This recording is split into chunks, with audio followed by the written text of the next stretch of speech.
آپ نے اسلام کیسے قبول کیا؟ آپ کی کہانی کیا ہے؟ آپ کہتے ہیں کہ آپ کا خاندان اسلام کے قریب نہیں ہے۔ جب آپ نے اسلام قبول کیا تو آپ کے خاندان کا رد عمل کیا تھا؟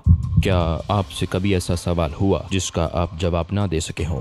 اب کیا ہوگا؟ اب کیا ہوگا؟ واقعی اب کیا ہوگا؟ میں نے اپنا نام خود نہیں رکھا، میں نے اپنے ماں باپ کا انتخاب خود نہیں کیا، میں جیسا دکھائی دیتا ہوں اس کا انتخاب میں نے نہیں کیا۔ بہت ساری چیزیں ہیں جن کا انتخاب میں نے خود نہیں کیا۔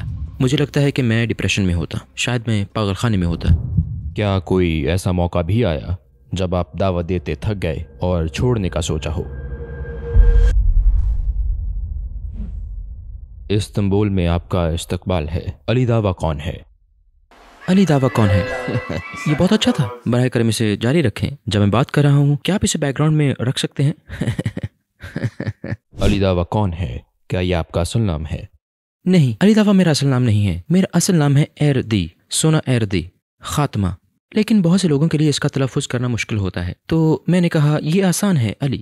جب میں اسلام لایا تو ظاہر ہے کہ میرے خاندان کو واقعی اچھا نہیں لگا، خاص طور پر میرے والد کو، تو مجھے گھر سے نکال دیا گیا۔ تو میں اپنے دوست کے گھر ٹھہرا ہوا تھا، تو میں اس کے ساتھ تھا۔ میں نے اس سے کہا دیکھو میں تبلیغ شروع کرنا چاہتا ہوں۔ میں نے کہا میں اپنے آپ کو کیا کہوں؟ علی حق پر، ٹھیک ہے علی دعویٰ، تو میں یہی رکھ لیتا ہوں، علی دعویٰ۔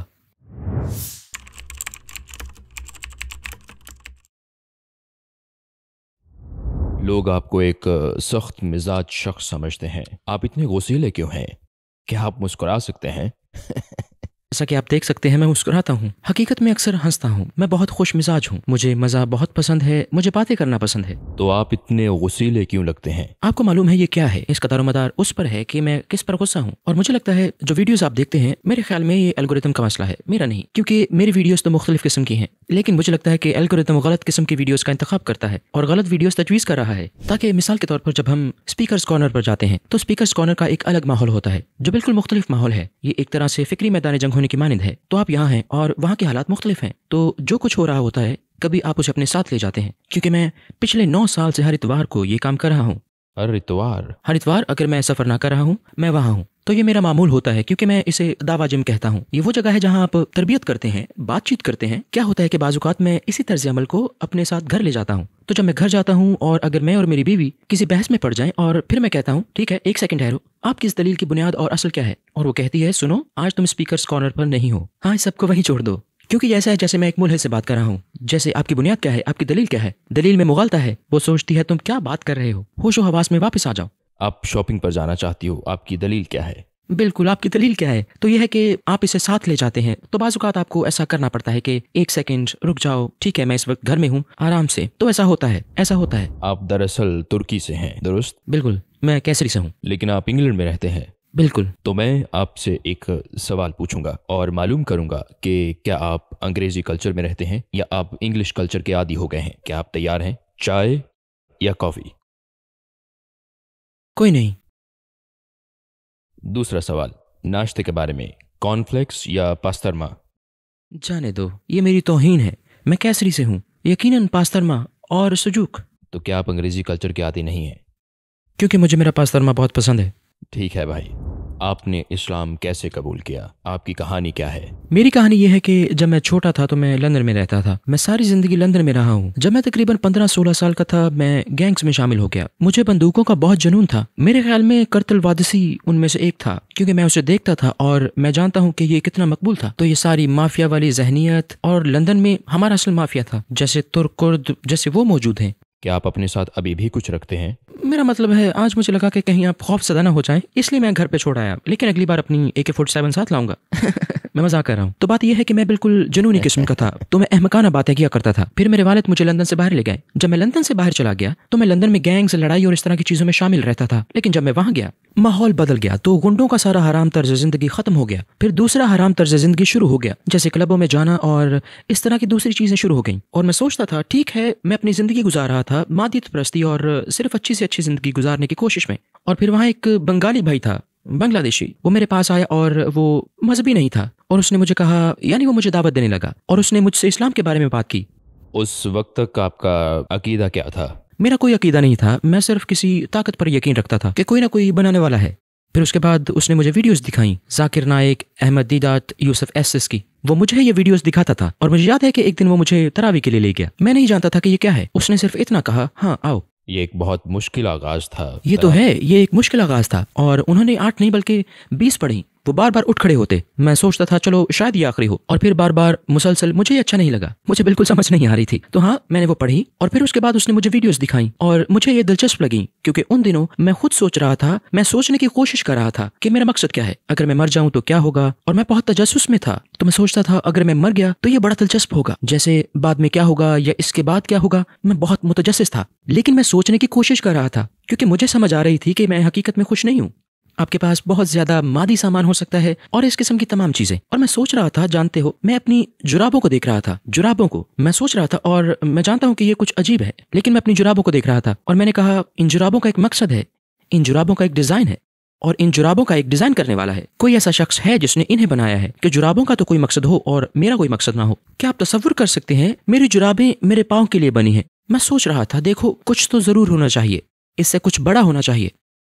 تو اس وقت مجھے احساس ہوا، اگرچہ میں ایک اعلیٰ طاقت پر یقین رکھتا تھا، لیکن میں نے کہا کہ کوئی مذہب ضرور ہونا چاہیے جو سچا ہو، کیونکہ آپ صرف اس خدا پر یقین نہیں کر سکتے، اور اس نے آپ کو کس مقصد کے لیے بنایا، محض بے مقصد ایک کھیل کے طور پر۔ تو تب میں نے مذہب پر غور کرنا شروع کیا، اور پھر میں نے بائبل کو پڑھنا شروع کیا۔ میں بائبل پڑھنا شروع کرتا ہوں، میں بائبل پر بھی غور کر رہا تھا اور یہ ویڈیوز بھی دیکھ رہا تھا۔ میں نے ان چیزوں پر غور و فکر میں 3 سال گزارے۔ میں نے قرآن پڑھا، میں نے الگ الگ مختلف صحیفے پڑھنا شروع کیے، اور میں بہت ساری ویڈیوز بھی دیکھ رہا تھا، عیسائیوں، مسلمانوں اور ہندوؤں کی، اور بحث و مباحثہ کی۔ میں نے 2 سال گزار دیے۔ جب آپ نے دوسرے مذاہب پر تحقیق کی تو وہ کون سی بات تھی جس سے آپ کو یہ یقین ہوا کہ یہ مذاہب درست نہیں؟ سچ پوچھے تو میری ایک شرط تھی کہ جو کتاب خدا کی طرف سے ہونے کا دعویٰ کرتی ہے اس میں تضاد نہیں ہونا چاہیے، غلطیاں نہیں ہونی چاہیے، اسے محفوظ ہونا چاہیے، اسے خود کو ثابت کرنا چاہیے۔ میری صرف یہی ایک شرط تھی۔ تو میں نے اس شرط کے مطابق دیکھا بائبل کو، عہد نامہ قدیم اور قرآن کو، ہر کتاب کو، جس کا بھی آپ نام لیں۔ میرا صرف ایک ہی اصول تھا، اور میں نے کہا کہ اگر کوئی کتاب خدا کی طرف سے ہونے اور آسمانی ہونے کا دعویٰ کرتی ہے اسے خود کو میرے سامنے ثابت کرنا ہوگا۔ قرآن میں ایک خاص آیت ہے جس نے مجھے متاثر کیا، جو اللہ تعالیٰ قرآن میں فرماتا ہے کہ اگر یہ خدا کے سوا کسی اور کا کلام ہوتا تو وہ اس میں بہت سا اختلاف پاتے۔ یہ پہلی چیز ہے۔ دوسری چیز جو میرے لیے بہت گہری تھی، جیسے اللہ تعالیٰ فرماتا ہے اس جیسی ایک صورت بنا کر لاؤ اگر تم سچے ہو۔ تو یہ ایک جرأت مندانہ بیان ہے۔ ایسا ہی ہے جیسے میں اندر آؤں اور کہوں کہ میں سب کو شکست دے دوں گا، کسی کو بھی لے آؤ اور پھر آپ اپنے آپ کو ثابت کریں۔ نکتہ یہ ہے کہ میں جو کہنا چاہ رہا ہوں اسی کی طرف بڑھ رہا ہوں۔ قرآن میں نے کہا ٹھیک ہے، ایک سیکنڈ ٹھہرو، مجھے اس کو آزمانے دو، چلو اس جیسی ایک صورت بناتے ہیں۔ تو جب میں نے تحقیق کی اور میں نے دیکھا کہ یہ چیلنج ان عربوں کو دیا گیا جو شاعر تھے، جو عربی زبان میں پورے ماہر تھے، اور وہ اس جیسی کوئی صورت نہیں لا سکے، اور ان میں سے کچھ تو اس سے حیران رہ گئے، تو میں اس سے بڑا متاثر ہوا، اور پھر میں تضاد تلاش کرتا ہوں، مجھے کوئی تضاد نہیں مل سکا۔ اور پھر معجزات، پیش گوئیاں، میں نے کہا آپ کو آئینے میں دیکھ کر اپنے آپ سے جھوٹ بولنا ہوگا یہ کہنے کے لیے کہ یہ خدا کی طرف سے نہیں۔ اور پھر میں نے نبی صلی اللہ علیہ وسلم کی سیرت پر نظر ڈالی اور اس قسم کی تمام چیزوں پر غور کیا، یہ سب کچھ شامل تھا۔ تو میرے لیے ایک وجہ یہ تھی، دیکھیے بعض اوقات بہت سے لوگ کہتے ہیں میں مذہبی نہیں ہوں، میں آزاد ہوں۔ ہم آزاد نہیں ہیں، کوئی بھی آزاد نہیں ہے، ہم سب کسی نہ کسی چیز کے غلام ہیں، چاہے وہ پیسہ ہو، چاہے وہ صنف مخالف ہو، گاڑی ہو، یا کچھ بھی، جو کچھ آپ کے پاس ہے، چاہے وہ شکل و صورت، تم کسی چیز کے غلام ہو۔ کیسے؟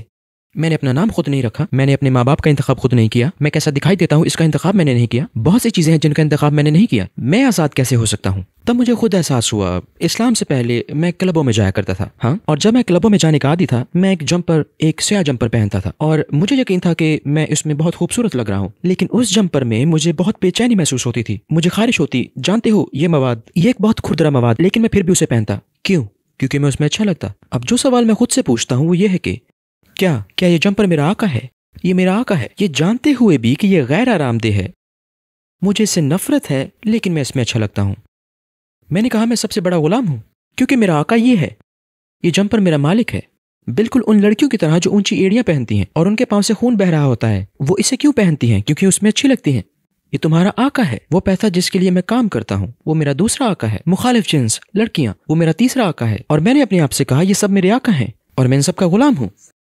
مجھے احساس ہوا اور میں نے کہا مجھے زنجیریں توڑنی ہیں اور خود کو ان سے آزاد کرانا ہے، اور پھر میں نے کہا کہ وہ میری عبادت کے لائق نہیں ہے، کیونکہ جب ہم عبادت کی بات کرتے ہیں ہم صرف سجدے میں جانے کی بات نہیں کر رہے، کیونکہ یہ تو قرآن میں بھی ہے، بھلا تم نے اس شخص کو دیکھا جس نے اپنی خواہش کو معبود بنا رکھا ہے۔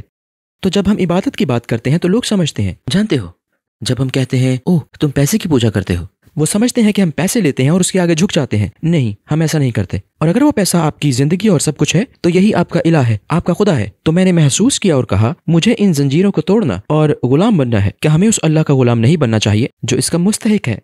जब मैं खालिक हकीकी का गुलाम बनने लगा, जब मैंने अपने आप को अल्लाह का गुलाम बनाया और जंजीरें तोड़ दी, तब मुझे हकीकी आज़ादी मिली। क्योंकि मुझे इसकी परवाह नहीं थी कि कौन मेरे बारे में क्या सोचता है। जब मैं यूनिवर्सिटी जाता, मैं यूनिवर्सिटी जाया करता ताकि मेरा खानदान कह सके ओह उसने डिग्री हासिल की है। मुझे क्यों फिक्र कि वो क्या सोचते हैं, मुझे इस बात की परवाह क्यों है कि वो क्या सोचता है, वो क्या सोचता है। और मुझे एहसास हुआ कि हम सब एक हालत में हैं। आप या तो अल्लाह की इबादत करेंगे या आप दूसरी चीजों की इबादत करेंगे। आपकी जिंदगी में हमेशा कोई ना कोई खुदा रहेगा जो झूठा है। सच्चे खुदा की इबादत करो। और जब मैं इस्लाम लाया तो गोया मैंने अपने आप को पूरी दुनिया से आजाद करा लिया और मैंने कहा देखो अब मैं बिल्कुल आजाद हूँ। मुझे कोई परवाह नहीं कि कोई मुझे क्या कहता है। जब मैं इस्लाम लाया तो लोगों ने कहा ओह ये दाइशी है, ये शख्स, इसे देखो। और जानते हो उन्होंने मुझे गद्दार कहा। लेकिन मेरे लिए ये ऐसा है कि मुझे इससे कोई फर्क नहीं पड़ता कि तुम मेरे बारे में क्या सोचते हो। मुझे इसकी परवाह है जिसने मुझे पैदा किया। मुझे उसके सामने कुछ साबित करने के लिए काम करने की जरूरत है, क्योंकि तुम लोग तो कभी भी खुश नहीं होते और जब मैं मर जाऊंगा तो भी शायद तुम मेरी गिबत करोगे, तो क्या फायदा है। तो ये है जब बहुत सी वजूहात से मुझे एहसास हुआ, इस्लाम पर गौर करना, मुबाहिसे देखना, लोगों को मरते हुए देखना, इस दुनिया की हकीकत को समझना वगैरह वगैरह, बहुत से अनासिर थे जिनकी वजह से मैंने इस्लाम कबूल किया। आप कहते हैं कि आपका ख़ानदान इस्लाम के करीब नहीं है। जब आपने इस्लाम कबूल किया तो आपके ख़ानदान का रद्द-ए-अमल क्या था? तुर्की में माजी में कुछ ऐसा हुआ है जिसकी वजह से अलवी बरादरी पर हमला हुआ, वो मारे गए और वो बहुत सख्ती से इसके खिलाफ हैं। और जाहिर है कुछ लोग जैसे मेरी वालिदा कबूल कर रही थी और वो हमेशा मेरे दिफा के लिए मौजूद हैं, लेकिन मेरे वालिद को ये पसंद नहीं था। मेरे वालिद ने कहा वो चीज़ जिससे मुझे सबसे ज़्यादा नफरत थी वो मेरे ही ख़ानदान में पैदा हो गई। चुनाचे उन्होंने ऐसी बातें कहीं। मुझे एक बार का वाक़या याद है, मैं अपने दादा के घर था और सिर्फ बातें कर रहा था और मेरे वालिद आ गए। फिर इस्लाम का मामला दोबारा से खुल गया। मैं बात कर रहा था, बहुत तलखी हो गई और याद है कि मुझे घर जाना पड़ा। और जब मैं घर गया तो कहा क्या मसला है, जैसे आप इतने मुखालिफ क्यों हैं वगैरह वगैरह। तो उन्होंने मेरे चेहरे पर थप्पड़ मारा, उन्होंने मुझे थप्पड़ मारा। हाँ, चुनाचे मैंने घर छोड़ दिया। मुझे लगता है कि वहीं से मैं 1 माह तक अपने दोस्त के घर रहा। मेरे वापस आने की वजह यह थी कि मेरी वालिदा ने कहा अगर वो चला गया तो मैं भी चली जाऊंगी। तो मेरा ख्याल है कि यही वजह थी कि मैं वापस आ गया। मेरे वालिद बुरे आदमी नहीं हैं, मैं नहीं मानता कि वो बुरे आदमी हैं। उन्होंने ज़िंदगी में कुछ ऐसे हालात देखे हैं, क्योंकि जब मैंने अपने वालिद को कुरान के मौजज़ात और पेश गोइयों के बारे में बताया, जब मैंने ये सारे दलाइल दिखाए तो उन्होंने मुझसे कुछ कहा। वो मुझसे कहने लगे तुम मुझे ये सबूत के साथ दिखा सकते हो, लेकिन तुम मुझे कभी नहीं भुला सकते कि उन्होंने हमारे साथ क्या सलूक किया था। तो अब इसे गौर से सुनो। वो मुझे जो कह रहे हैं वो एक जज्बाती दलील है, वो मुझे कोई मंतकी दलील नहीं दे रहे। वो कह रहे हैं कि ये बातें कानों को बहुत अच्छी लगती हैं, लेकिन वो कह रहे हैं कि मैं भुला नहीं सकता, या मुझे कैसा महसूस हुआ जब मैंने उन्हें अपने लोगों को मारते या जलाते देखा।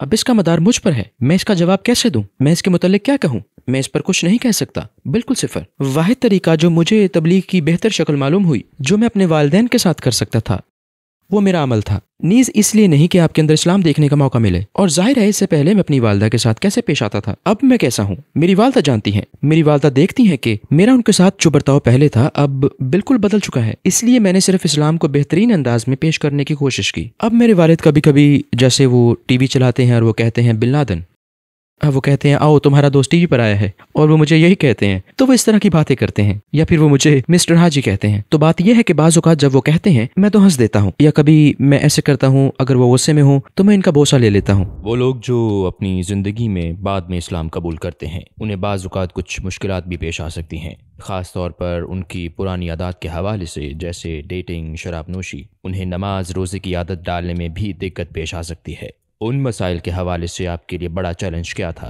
अच्छा सवाल है, क्योंकि जब हम किसी ऐसे शख्स से तबलीगी गुफ्तगू करते हैं जो इस्लाम कबूल करने के बहुत करीब हो, इसकी वही हालत होती है जैसी मेरी थी। तो बात यह है कि हम अपने गुनाहों और इस्लाम कबूल करने के दरमियान एक मखमसे में होते हैं, क्योंकि आप अपने मुतालिक सोचते हैं, क्योंकि शैतान आता है और आपको महसूस कराता है कि आप गुनाह कर रहे हैं, और वो ऐसा दिखाता है कि मुसलमान होने के लिए शर्त यह है कि आप कोई गुनाह ना करो, जो गलत है। रसूलुल्लाह सल्लल्लाहु अलैहि वसल्लम ने फरमाया अगर इंसान गुनाह ना करे, अगर कोई भी गुनाह ना करे, अल्लाह ताला सबको फना करके नई मखलूक पैदा करेगा जो गुनाह करेंगे और तौबा करेंगे अगर आप जानते हो कि इस्लाम हक पर है तो आपको इसे कबूल करना होगा और फिर आपका सफर शुरू हो जाएगा। यकीनन आपसे गुनाह सरजद होंगे। गुनाहों के बगैर जिंदगी गुजारना कोई मकसूद नहीं, कोई ये मुतालबा नहीं करता। अल्लाह ये नहीं कहेगा कि फरिश्ते बन जाओ, क्योंकि फिर तो हम में से कोई भी इस्लाम कबूल नहीं करेगा। और हमें इसे इस तरह देखने की जरूरत है, ये कुरान है और आपकी नमाज है जो आपको गुनाहों से रोकेगी। हम कभी कभी इसके बरक्स सोचते हैं, मैं गुनाह करना छोड़ दूं फिर नमाज पढ़ूंगा, मैं गुनाह करना छोड़ दूं फिर कुरान पढ़ूंगा। नहीं, कुरान और नमाज तुम्हें रोकेंगे, इसके बरक्स नहीं।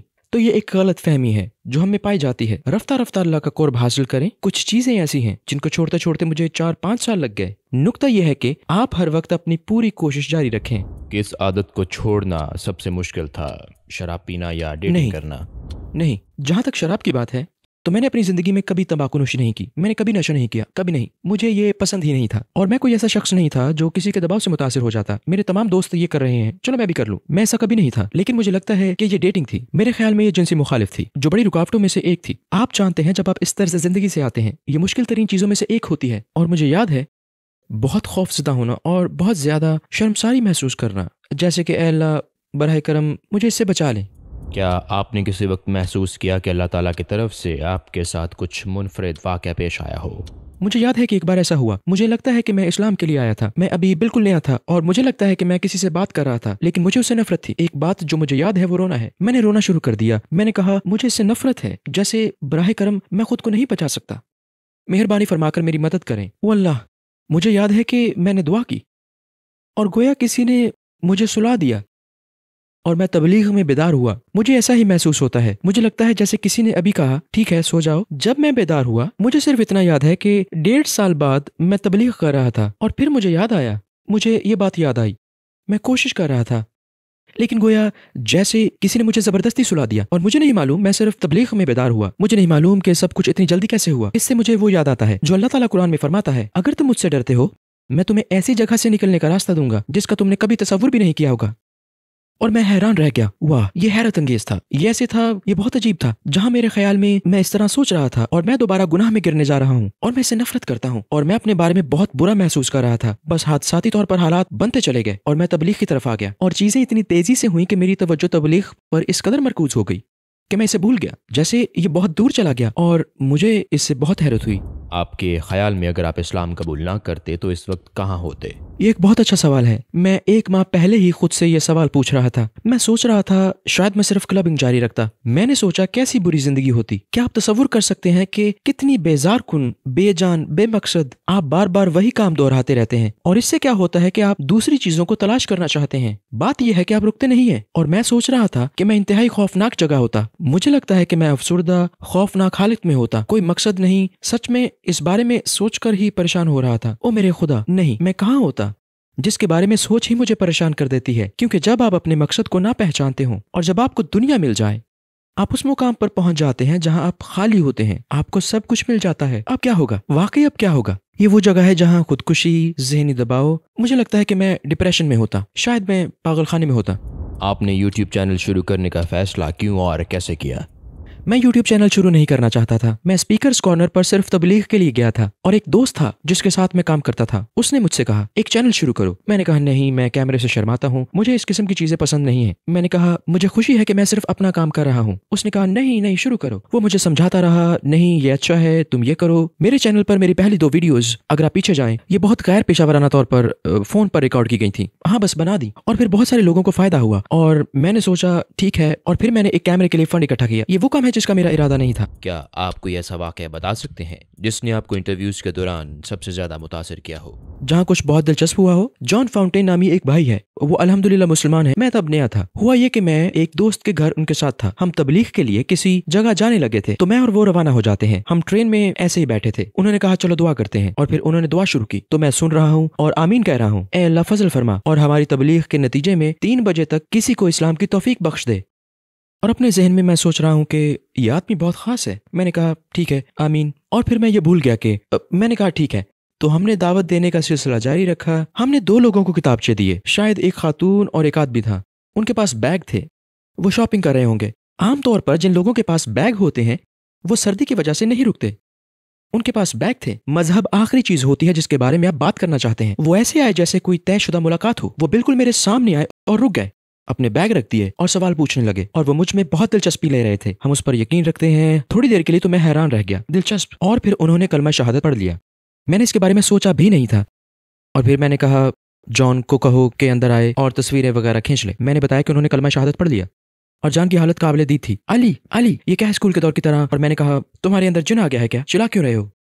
علی میں سوچ رہا تھا کہ یہ کیا ہے، ٹائم کیا ہوا ہے، ٹائم کیا ہوا ہے۔ مجھے عجیب لگا کہ وہ کیا کہہ رہا ہے۔ میں نے کہا بھائی انہوں نے کلمہ پڑھ لیا ہے، تم ٹائم کی بات کر رہے ہو، یہ ہمارے ٹائم پوچھنے کا وقت نہیں ہے، آؤ ان سے بات کرتے ہیں۔ اس نے کہا نہیں نہیں ٹائم کیا ہوا ہے۔ میں نے کہا ٹھیک ہے مجھے یاد نہیں، شاید میں نے کہا 2:48۔ کہنے لگا یاد کرو۔ میں نے کہا کیا یاد کروں؟ اور پھر جب مجھے یاد آیا تو میری حالت وہ تھی کہ بس واللہ ہے جیسے ہی یہ یاد آیا، جب ایسا ہوا تو مجھے بیٹھنا پڑا، مجھے ایک سیکنڈ کے لیے بیٹھنا پڑا حقیقت میں، اور ایسا تھا گویا اللہ مجھ سے کہہ رہا ہے دعا کو معمولی مت سمجھو، اسی لیے دعا کو ایسے ہی مت سمجھو۔ اور اس وقت میری کیفیت یہ تھی کہ میں ہوا میں اڑ رہا تھا، میں ایسا تھا گویا او میرے خدا۔ اور ہم نے اس بارے میں ویڈیو بنائی، یہ میرے چینل پر ہے، ہم نے اس کے ساتھ ایک ویڈیو بنائی جس میں ہم نے اس واقعے کے بارے میں بات کی، اور یہ میرے لیے بہت عجیب تھا۔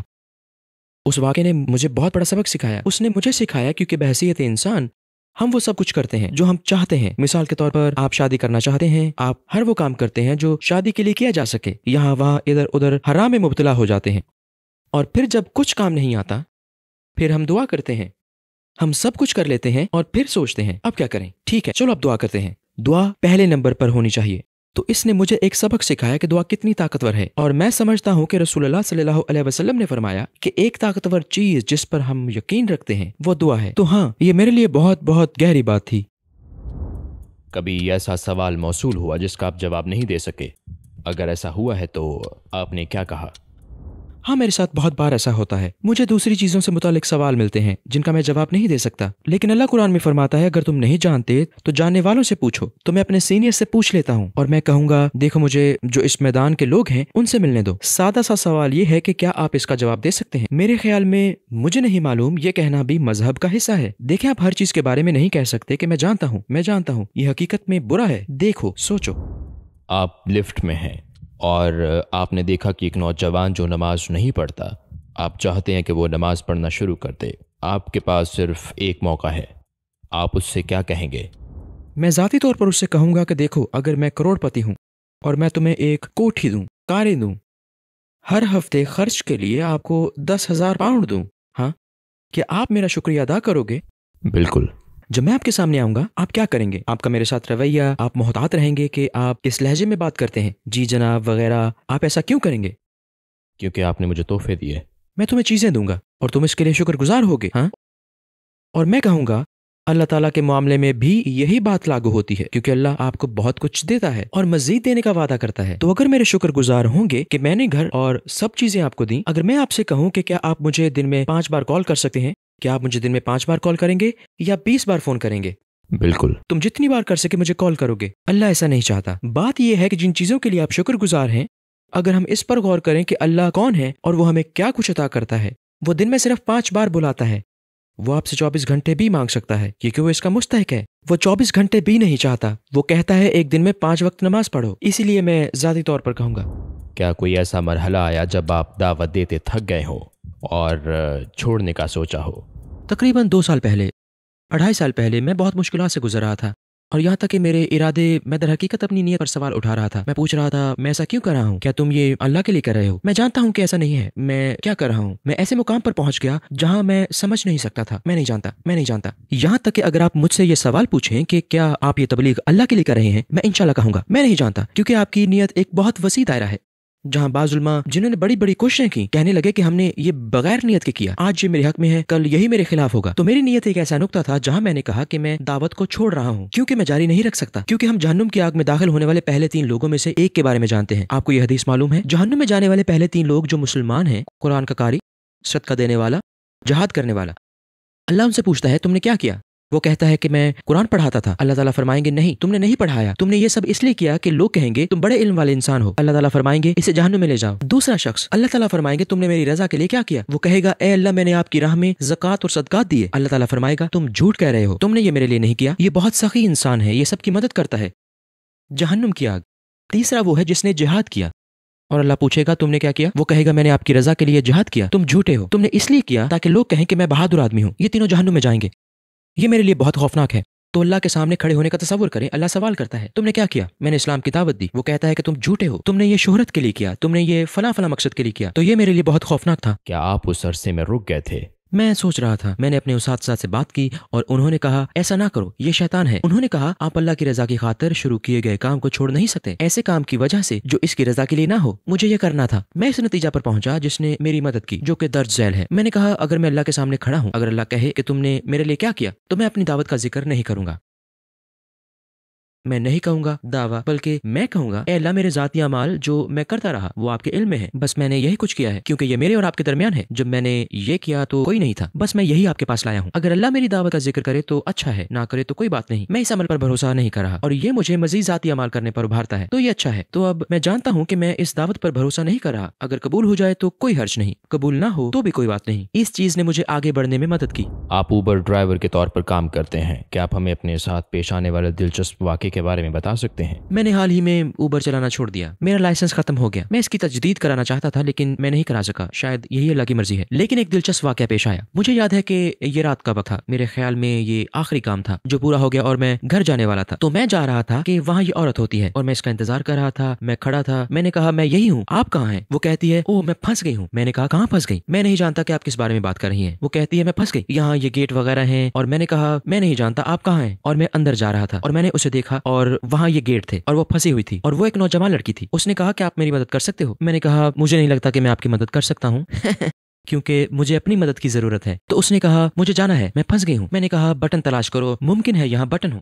उसने बटन दबाकर गेट खोल दिया। मैंने कहा अल्हम्दुलिल्लाह क्योंकि यकीनन आपकी मदद मैं नहीं कर रहा। ऐसा नहीं है कि मैं उसकी मदद नहीं करता, लेकिन जाहिर है क्योंकि हम सिन्फ मुखालिफ को छू नहीं सकते। बहरहाल वो गाड़ी में आई और फिर मैं गाड़ी चला रहा था। मैं उसे ड्रॉप कर रहा था। खुशकिस्मती से क्योंकि मैं बहुत दूर जा रहा था, मैंने इस्लाम के बारे में बात करना शुरू कर दी क्योंकि मुझे बहुत नींद आ रही थी, तो मुझे कुछ तो बात करनी थी, वरना मैं वैसे भी सो जाता। तो मैंने बात शुरू की। वो इस्लाम के बारे में बहुत कुछ जानती थी। वो बोल रही थी हाँ मेरे कुछ अरब दोस्त हैं वगैरह वगैरह, और मैं बात करता रहा और फिर उसने गाड़ी में ही कलमा शहादत पढ़ लिया। मैं हैरान था, मेरी हालत अजीब थी क्योंकि मैं हमेशा, मेरा ऐसा कोई इरादा भी नहीं था, मैं सिर्फ इस्लाम की बात कर रहा था। और उसने कहा मैं अल्लाह पर यकीन रखती हूँ। मैंने कहा ठीक है। मैं नबी सल्लल्लाहु अलैहि वसल्लम पर ईमान रखती हूँ। मैंने कहा ठीक है। तो मैंने कहा आप मुसलमान हो? ये ऐसे ही है जैसे कि मैंने बताया, जैसा कि मैंने उन लोगों की मिसाल दी जो अल्लाह और नबी सल्लल्लाहु अलैहि वसल्लम पर ईमान रखते हैं, लेकिन वो सोचते हैं कि पता नहीं मुझे कलमा शहादत पढ़ना चाहिए या नहीं। ये बहुत आसान है। मैं उनसे कहता हूँ आपका पसंदीदा खाना क्या है, और वो कहेंगे ठीक है, मिसाल के तौर पर मैं नहीं जानता, चिकन डोनर, जैसा कि हम आज बात कर रहे थे। तो मैं उनसे कहता हूँ ये बहुत आसान है, क्या आपको चिकन डिनर पसंद है?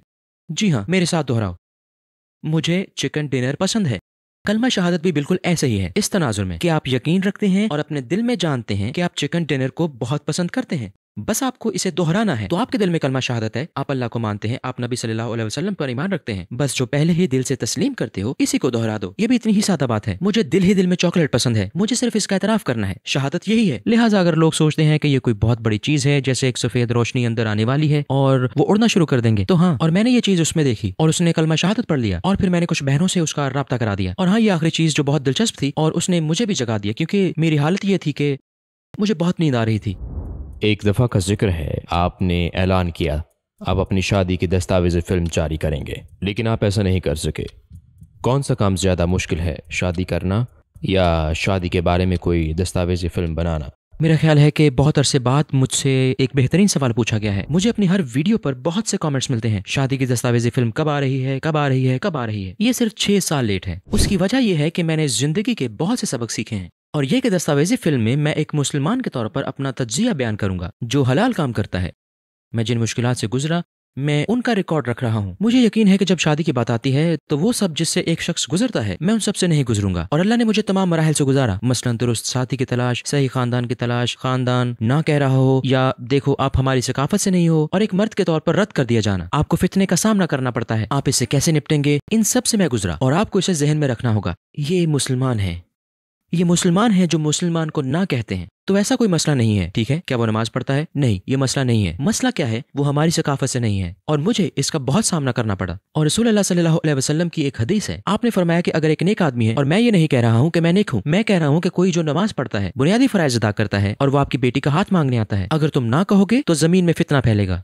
और बयाना यही कुछ हम देख रहे हैं। तुमने हलाल को हराम बना दिया और हराम को हलाल बना दिया, और यही वजह है कि हमारे नौजवान गुनाह कर रहे हैं। एक ऐसा काम जो बहुत आसान है और निकाह में सिर्फ 15 मिनट लगते हैं और शादी हो जाती है, और आपने इस अमल को इतना लंबा और इतना मुश्किल बना दिया है, और ये चीजें तुम्हें तबाह कर रही हैं। जैसा कि अल्लाह कुरान में फरमाता है कि ज़िना के करीब भी मत जाओ, अल्लाह ताला शराब के बारे में नहीं कहता, जुए के बारे में नहीं कहता, कत्ल के बारे में नहीं कहता। जिना के लिए अल्लाह कहता है कि इसके करीब भी ना जाओ। जिना यहाँ है, मैं इस तरह जाऊं, अल्लाह ताला फरमाता है नहीं, लंबा चक्कर काट कर जाओ, किसी और रास्ते पर चले जाओ। क्यों?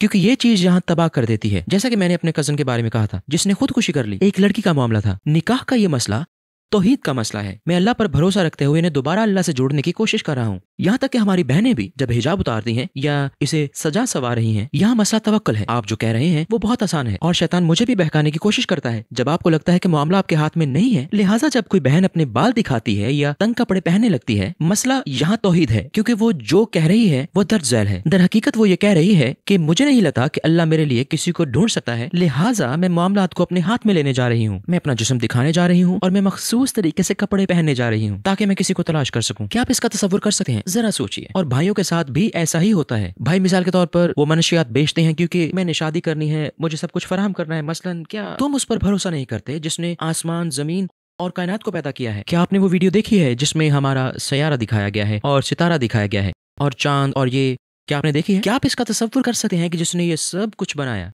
वो आपके लिए बीवी नहीं ढूंढ सकता, शौहर नहीं ढूंढ सकता? अजीब बात है। बात यह है कि हम मामलात को अपने हाथ में लेते हैं क्योंकि हम सोचते हैं ठीक है, मैंने कोशिश की, ऐसे काम नहीं हो रहा। मैं जानता हूं कि अगर मैं खुद को खूबसूरत बनाता हूं, कुछ तस्वीरें खींचता हूं, इस तरफ देखो, मनशियात फरोख्त करूं, फिर मैं हासिल कर सकता हूं। यह तवक्कुल का मसला है। अल्लाह आपको आजमाएगा, आपका इम्तिहान होने जा रहा है और अल्लाह तुम्हें बीवी दे सकता है। वो तुम्हें बीवी दे सकता है, वो आपको बेहतरीन शौहर दे सकता है। आप जानते हैं मैं बहुत मुश्किलात से गुजरा हूँ, बहुत ज्यादा। उसने मुझे आजमाया, हकीकत में चट्टान पर धकेल दिया। मैं चट्टान के दहाने पर था। इस तरह अच्छी बात यह है कि तुम अल्लाह पर भरोसा रखो। जब आप इसकी खाई में गिरेंगे तो आपके पास एक अच्छा पैराशूट होगा और आपकी लैंडिंग अच्छी होगी और आपकी बीवी और शौहर नीचे इंतजार कर रहे होंगे। बात यह है कि आपको आजमाया जाएगा और अल्लाह आपको इम्तिहान में डालेगा। साबित कदम रहोगे तो दुआ कबूल होगी, मेरा यकीन करें। आपके ख्वाब क्या हैं और सबसे बड़ा मकसद क्या है जो आप हासिल करना चाहते हैं? फिलहाल मैं देखूंगा कि शादी की दस्तावेजी फिल्म इन चीज़ों में से एक है जो ये एक ऐसा मंसूबा है जिसे मैं सदका जारिया समझता हूँ। ये इतना बड़ा मसला है। नाजायज ताल्लुकात और गलत शख्स से शादी करना भी तबाहकुन हो सकता है। आप गलत शख्स से शादी कर लो, ये सही लफ्जों में आपका खात्मा हो सकता है। तो हमारे लिए बहुत अहम है कि बहुत मोहतात रहें कि शादी के लिए किसका इंतखाब करते हैं। इससे मेरा मकसद लोगों की शादियां कराना नहीं है। मैं चाहता हूं कि लोगों की शादियां बाकी रहें। क्या इंग्लैंड में मुसलमान होना मुश्किल है? क्या आपको कभी बरतानिया में रहने पर अफसोस हुआ? नहीं, मेरे ख्याल में इंग्लैंड बहुत अच्छी जगह है। मेरा नहीं ख्याल कि किसी मुसलमान मुल्क में इससे बेहतर हो सकता है। मैं आज़ादाना तौर पर अमल कर सकता हूँ, मैं आज़ादाना तबलीग कर सकता हूँ। अगर आप नमाज पढ़ना चाहते हैं तो क्या आपके लिए मस्जिद तलाश करना आसान है? जी हाँ, बिल्कुल। मिसाल के तौर पर अगर मैं खरीदारी कर रहा हूँ, अगर मैं सड़क से दूर हूँ और मैं कपड़े की एक दुकान देखता हूँ, मैं वहाँ जाऊँगा, एक टी शर्ट पहनकर चेक करूंगा और खुद कपड़े तब्दील करने वाले कमरे में नमाज अदा कर लूंगा। ये बहुत आसान है। ये एक कपड़े बदलने का कमरा है, कपड़े पहन कर देखें। मैंने एक पत्थर से 2 परिंदे शिकार कर लिए। कोई अगर दस्तक दे तो क्या होगा? अरे साहब, क्या आप मौजूद हैं? मैं कहूँगा अल्लाह अकबर। हो सकता है वो डर के चला जाए। मुझे नहीं मालूम कि क्या होगा। आप बरतानिया में इस्लाम के मुस्तकबिल को कैसे देखते हैं? वो कहते हैं कि ईसाईयत अब इंग्लैंड में अक्सरियती तौर पर माना जाने वाला मजहब नहीं रहा और इंग्लैंड में अक्सर मुल्हिद हैं। इल्हाद ने मगरब में ईसाईयत के मजहब को तबाह कर दिया है। अब वो इस्लाम के लिए खुले हैं। मुझे यकीन है कि ये अच्छा है। अगर ये इसी तरह चलता है तो ये अच्छी बात है। और अगर वो हमें इजाजत दें, अगर वो जमहूरी निज़ाम और इजहार राय की आज़ादी पर यकीन रखते हैं, मुझे यकीन है कि एक दिन बरतानिया अपनी मर्जी से इस्लाम में आ जाएगा। मेरे ख्याल में ये इस्लामी मुल्क बन सकता है। मैं सिर्फ इस सूरत में यकीन कर सकता हूँ कि अगर वो अपने असूलों के खिलाफ चले तो वो इस्लाम को रोक सकते हैं। हमें तशद्दुद की जरूरत नहीं है, हमें इसमें से किसी चीज की जरूरत नहीं है। आइए तबलीग करें और फिर आप हजारों की तादाद में लोगों को इस्लाम में आते देखेंगे और फिर हम देखेंगे क्या आप पर तशद्दुद कार्रवाई करने जा रहे हैं, हमें बाहर निकाल देंगे। हम नहीं जानते कि आप क्या करने जा रहे हैं। हमारा काम यह है कि आप हमें हमारी तबलीग करने दें, बाकी हम देख लेंगे। मुझे यकीन है कि पूरा मुल्क इस्लाम की तरफ आएगा, इसलिए कि जिस चीज का इन मुल्हिदों को एहसास नहीं था वो है कि लोग रूहानियत पसंद होते हैं और अब वो रूहानी तौर पर भूखे हो गए हैं, वो भूखे मर रहे हैं। हम खाना खाते हैं और पानी पीते हैं क्योंकि हम अपने जिस्म को बरकरार रखना चाहते हैं। हम सोते हैं। रूह भी ऐसे ही है। रूह की ग़िज़ा रूहानियत है। एक बार जब वो छिन जाए, वो जो समझते हैं वो एक बीमारी है। मगरब में लोग रूहानी तौर पर भूखे हैं, वो रूहानी तौर पर मर रहे हैं और इसकी वजह से तो वो समझ जाते हैं कि इस्लाम इसका शानदार हल है, तो लोग इस्लाम की तरफ आ रहे हैं। और अब वो सोचते हैं कि हमने ईसाईयत से छुटकारा पाकर बहुत बड़ी गलती की है, लेकिन अब इस्लाम इसकी जगह ले रहा है। तो अब वो कहते हैं ठीक है, अब हम क्या करें। इसीलिए आपको आप जैसे लोग मिलते हैं जो अब नए मुल्हिद हैं, जो रूहानियत में जा रहे हैं, इल्हादी रूहानियत, क्योंकि वो समझते हैं कि ये सिर्फ मादी दुनिया नहीं है, लोगों के درمیان گہرے روحانی روابط ہیں تو یہ وہیں جا رہے ہیں، لیکن انہوں نے ہمارے لیے کام کیا ہے کہ اب ہم لوگ اسلام کی طرف آ رہے ہیں۔ جانتے ہو پارک میں بہت سے لوگوں میں مجھے یاد نہیں کہ ایک شخص بھی عیسائی ہوتا ہو۔ دعوت دینے کی بجائے آپ اپنی نماز پڑھ سکتے تھے، قرآن پڑھتے، باقاعدہ مسلمان بن کر زندگی گزارتے۔ آپ نے اس راستے پر چلنے کا انتخاب کیوں کیا؟ آپ ہر اتوار کو دعوت دینے کے لیے کیوں جاتے ہیں؟ کیا معذرت کے ساتھ، آپ جانتے ہیں کہ آپ یہ کہتے ہیں، ایسا لگتا ہے کہ میری ماں مجھ سے بات کر رہی ہے، کیونکہ وہ بالکل وہی کہتی ہیں جو آپ کہہ رہے ہیں۔ واقعی۔ وہ بالکل وہی کچھ کہتی ہیں جو آپ کہہ رہے ہیں۔ وہ مجھ سے کہتی ہیں کہ تم نماز پڑھ سکتے ہو، تم گھر پر ہی اپنا کام کر سکتے ہو، تم ہر روز پارک کیوں جاتے ہو؟ جو آپ کہہ رہے ہو وہی میری ماں مجھ سے ہمیشہ کہتی ہیں۔ دیکھو، جب میں دعوت دیتا ہوں تو لوگ سوچتے ہیں کہ میں دوسروں کے لیے دعوت دیتا ہوں۔ ہاں، میں اسلام کا پیغام پھیلانا پسند کرتا ہوں۔ ہاں، یہ اللہ کا کلام ہے، میں چاہتا ہوں کہ یہ پوری دنیا کو معلوم ہو جائے۔ لیکن اس کے علاوہ میں دعوت کا کام اس وجہ سے کرتا ہوں کیونکہ میں اپنے آپ کو دعوت دیتا ہوں، تو دعوت کے کام میں شامل ہونا مجھے گناہوں سے دور رکھتا ہے۔ تو جب میں ایسا کر رہا ہوں تو میں دراصل اپنے آپ کو دعوت دے رہا ہوں، کیونکہ اگر میں دعوت نہیں دے رہا تو ہو سکتا ہے میں کچھ غلط کر بیٹھوں۔ جب میں دعوت کے کام میں ہوں، جو لوگ میرے آس پاس ہوں گے وہ دعوت میں ہوں گے۔ مجھے جن کتابوں کا مطالعہ کرنا ہے ان کا تعلق دعوت سے ہونا چاہیے۔ میں جو ویڈیوز دیکھتا ہوں ان کا تعلق دعوت سے ہوتا ہے۔ ہر چیز اس کے مطابق ہونا ضروری ہے۔ صرف یہی نہیں، اگر میں خود کو کسی خاص طریقے سے پیش کر رہا ہوں، مجھے اس کے مطابق زندگی گزارنی ہے۔ میں دوہری زندگی نہیں گزار سکتا۔ میں یہ نہیں کہہ سکتا کہ ٹھیک ہے میں رات کو کلب میں ہوں اور دن کے وقت میں دعوت دوں۔ اگر میں اس سے مخلص نہیں تو مجھے یہ مشکل لگے گا۔ تو الحمدللہ میں اس سے مخلص ہوں اور میں اس پر یقین رکھتا ہوں اور یہ مجھے گناہوں سے دور رکھتی ہے۔ کیا آپ کچھ مزید اور کہنا چاہیں گے؟ نہیں۔ علی دعویٰ ایک مسکراتا نوجوان ہے، ایک ذہین نوجوان۔ وہ سخت نہیں ہے۔ ہاں، میں نرم ہوں، نرم مجرم ہوں۔ تبارک اللہ۔